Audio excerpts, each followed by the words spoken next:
શું છે? 2 મિનિટ ઉભા રહો, 2 મિનિટ ઉભા રહો, 1 મિનિટ ઉભા રહો, 1 મિનિટ હું બોલું ને ત્યારે બધા શાંતિ રાખવાની.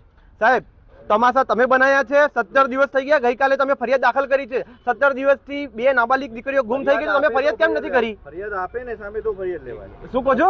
ફરિયાદ આપે ને ફરિયાદ લેવાની. ફરિયાદ એટલે આ પરિવારે તમારે ત્યાં આવ્યો જ નથી, તમે એવું કહેવા માંગો છો? પરિવાર ફરિયાદ આપવાના હતા, છોકરી અને શોધવા માંગતા હતા. તો ફરજ કોની આવે સાહેબ? ફરજ કોની આવે?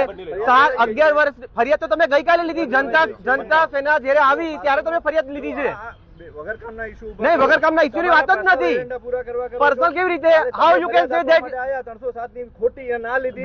અરે ના સાહેબ, પર્સનલ 1 મિનિટ હું જાઓ. પર્સનલ એજન્ડા તો નરોડામાં ખુલ્લેઆમ વેશ્યાવૃત્તિ ચાલે છે, એના વિરુદ્ધમાં અવાજ ઉઠશે ખુલ્લેઆમ. અરે કાલે જ થશે.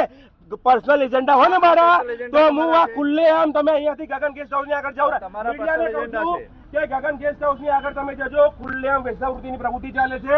કાલુપુર ની આગળ ખુલ્લેઆમ જગ્યાએ દારૂ વેચાય છે. શાકભાજીની જેમ નરોડા પોલીસ સ્ટેશન વિસ્તારમાં દારૂ વેચાય છે.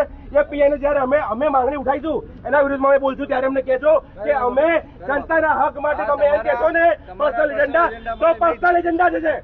જનતા સાહેબ જો 1 મિનિટ બહાર નીકળો છો, બહાર કેમ નીકળવાનું? ના ના દીકરીઓની માંગણી કરીશું, તમે અમારા પર ફરિયાદ કરજો.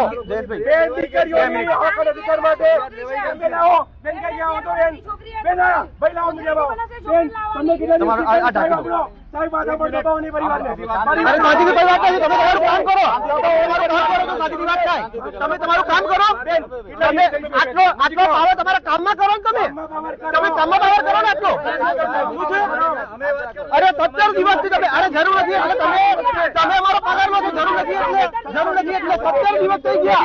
વચ્ચે સમાજના આગેવાન છીએ, શરમ આવી જોઈએ. તમે હપ્તા ખાવ છો, તમે વેચાવૃત્તિ ચાલો બંધ કરાવો ને, દારૂ બંધ કરાવો ને. હપ્તા ખોરશો, તમારે શરમ આવી જોઈએ તમને.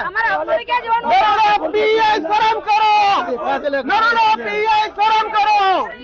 એમ નહીં, ઉભા રહો 2 મિનિટ. ના 2 મિનિટ ઉભા રહો. નરોડા પીઆઈ શરમ કરો, શરમ કરો. નરોડા પીઆઈ શરમ કરો, શરમ કરો.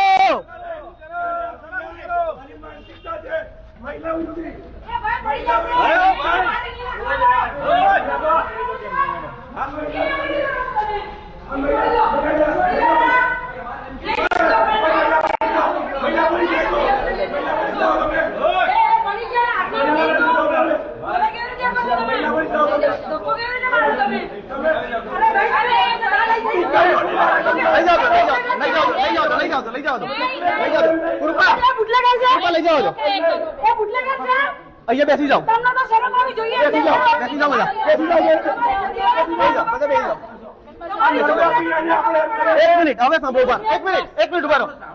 હું કલ્પેશ પરમાર, અધ્યક્ષ જનતા સેના ગુજરાત, નરોડાની તમામ પબ્લિક, ગુજરાતના તમામ આગેવાનોને હું કહું છું, નરોડા પોલીસ સ્ટેશન ખાતે હાજર થાય તાત્કાલિક. સમાજને નમ્ર વિનંતી, આપણો સમાજ જયારે અવાજ ઉઠાવે ત્યારે લોકો આપણે દબાવવાની વાત કરે છે. સમાજને આહવાન છે કે અમે નરોડા પોલીસ સ્ટેશનથી હટવાના નથી. આ લોકો અમને ધરપકડ કરે છે. 13 વર્ષની દીકરીની જયારે આદિવાસી સમાજને પણ આહવાન, આદિવાસી સમાજના જે પણ આગેવાનો સાંભળતા હોય, આદિવાસી સમાજની દીકરીનો કોઈ પત્તો નથી. આ દીકરીને ન્યાય પામવા માટે રહ્યા છીએ. બીજી દીકરીને મારી નાખી હોય કે નાખી દીકરીની જવાબદારી કોણ લેશે? 17 દિવસથી એની ઉપર જે ગિરફ થયો ના થયો તેનો જવાબદાર કોણ? અરે કલ્પેશભાઈને વેચી મારી કોને ખબર? એ છોકરીના સાહેબ એમ કહે છે કે હું સંવેદનશીલ છું. એ છોકરીને વેચી મારી હોય દીકરી એક કોને મળી એટલે નવડા કામ કરો. વાંધો નહીં, હવે બહાર તો જઈએ ને. હવે બહાર તો જઈએ.